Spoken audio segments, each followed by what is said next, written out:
Hello all and welcome to the countdown to Shamrock FC 300.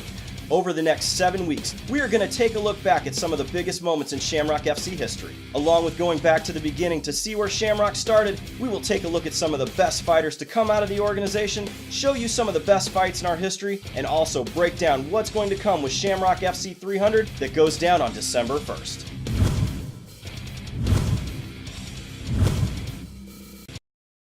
Thank you for joining us today for another episode of Shamrock FC, The Road to 300. Jeremy Johnson along with Shamrock FC President Jesse Finney. Now Jesse, tonight we are going to talk about the co-promotions. A lot of times Shamrock FC does fights with other groups. Everything from the Shriners and the Ritz-Carlton to Strikeforce and Bellator. There has been a long and prosperous road for Shamrock doing this. So we're going to take it back tonight. This is going to be a lot of fun. Oh, I'm looking forward to it. I mean, when you sit back and you think, okay, almost 20 years of fights, and you go and say, okay, when you can relive the past, sometimes it is kind of fun, but they say you can't really worry about the past, you got to think about the going forward. So first and foremost, you started off with the Shriners and the Ritz-Carlton, but those basically moved you into the world of the World Combat League and with Chuck Norris. Now, I personally remember watching the World Combat League. It was an amazing setup where the stage was a little bit different. There was a team concept, which you were also involved in with the St. Louis Enforcers. It was a really interesting show. How did that come about with Chuck Norris? Well, it all came about with Chuck Norris, with Corey Schaefer, the ISK. He reached out to me and asked me if we wanted to have a team in St. Louis. A team in Houston. I was based out of Houston originally, so we went into a draft and we picked fighters from all across the country, and we ended up in Houston. And halfway through the year, we ended up moving to St. Louis, and it was a wonderful experience. It was probably some of the most exciting thing I've ever been a part of in my whole life in the fighting career. It really is.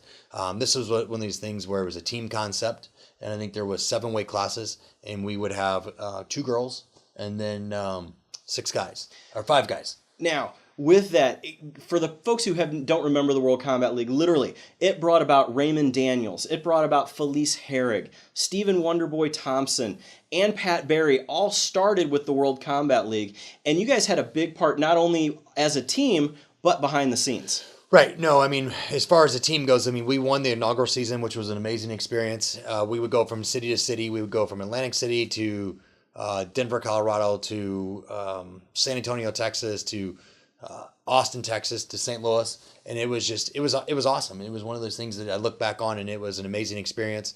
It was a lot of fun. And as far as the operations goes, what happened was is Guy Metzger, who was actually running and Trey Tellyman were running the Texas team, and Guy let the team go and started trying to run the organization. It was just kind of a crazy deal at the time. And Damon DiCioli, who was Chuck Norris's son-in-law, was running the head of the organization, and they were having a lot of problems with getting the MCs to show up, and as far as the backstage and the front stage, and I mean we did everything.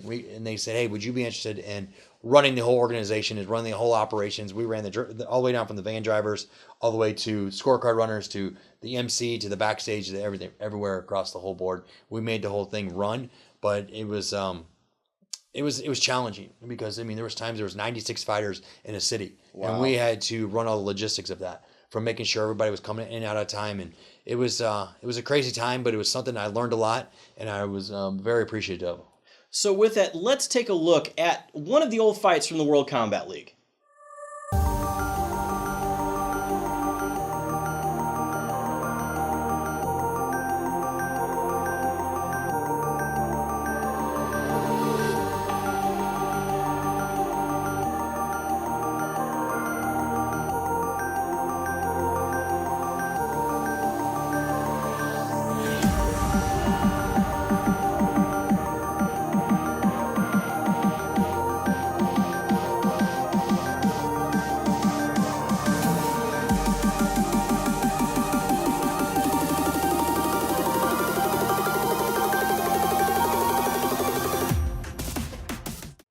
That was an absolutely just insane thing. I mean, I love the concept. Where did it come from with the floor and just the whole bit of it being the kickboxing?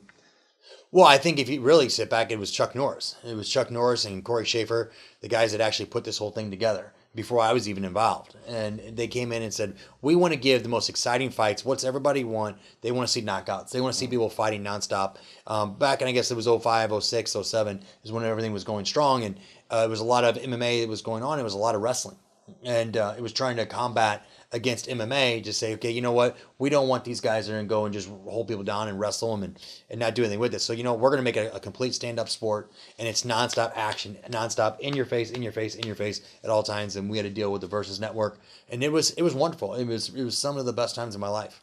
So then after that, we move on to one of my personal favorites, was the Strike Force days. Yeah. Now, of course, for those that don't remember, you did fight in Strike Force back in the day, but you did a whole lot more for Strike Force.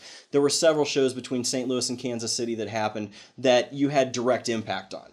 Well, I mean, we did everything with Scott Coker with the Kansas City Strike Force. We did it. I think it was Memorial Hall up there, and Bobby Volker fought, and then we did all the big shows here in St. Louis as well. And I think we did three Strike Force events here in St. Louis, 3 or 4, I don't remember exactly.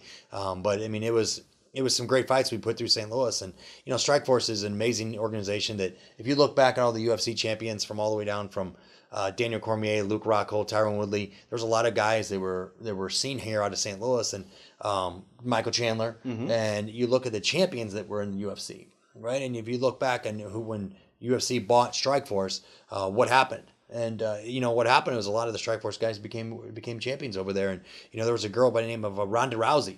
I believe so. That came over from Strikeforce as well. That if it wasn't for Ronda Rousey, we probably wouldn't have women's mixed martial arts right now. So then with that, Strike Force, it was a big thing. And we're going to take a look at one of the Strike Force fights coming up. And also, you mentioned a lot of names that have made it on out of those fights that we've even worked with, the guys like Tyron Woodley. And we're going to be breaking those down coming up in future episodes where we're going to talk about the road to UFC and the road to Bellator. But with that, let's take a look at a great Strike Force fight.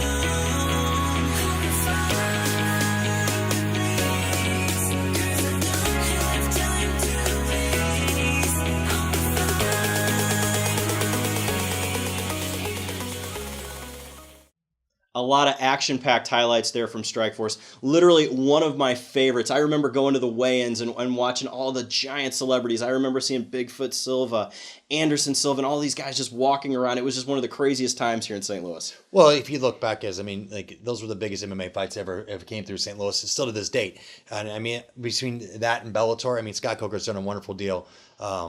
He's a genius. And I look back at it and I go, wow, this is some amazing times and only bigger times to come. So now let's move to that, and that's Bellator. We have put on some amazing shows here in St. Louis with Bellator. They have had, we had the Dynamite card here, which has only been a couple of times. It was an amazing night of fights. Well, Mr. Coker has done an amazing job with the team that he surrounds himself with, and from Strikeforce, and he's brought a lot of the guys back into Bellator. And if you look at the fights these guys are putting on, they're just incredible. And to be able to have something like Dynamite, what they did is, these guys they're geniuses. Who would not want to see kickboxing and MMA in one night? And, I just look forward to bigger and better things. But Bellator, we brought 3 now here to the St. Louis area with Bellator. So what is the average day like whenever something like that comes to town? No, it's a lot of work. But it's always worth it at the very end. It doesn't really matter about money as much as it's just making sure that it was a great experience for everybody. And if I can help those guys any which way I can, I definitely will and always will. So let's take a quick look at some Bellator highlights here from St. Louis.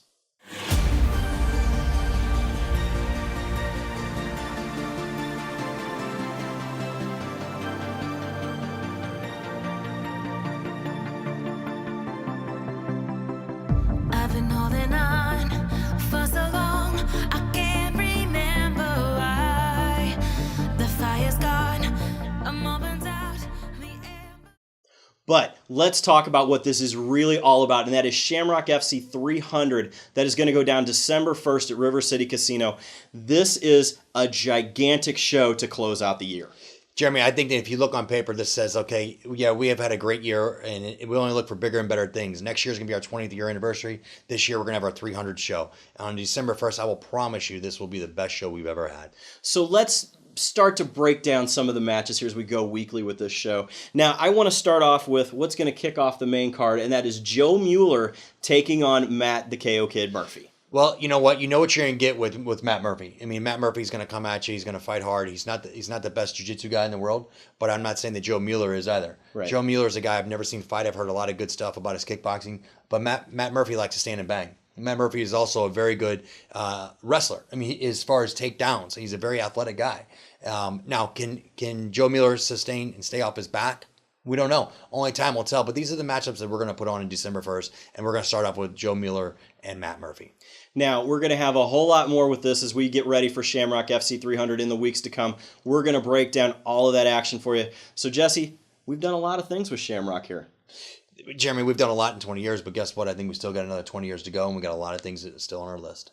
Absolutely. And we'll see you next time for the road to Shamrock FC 300.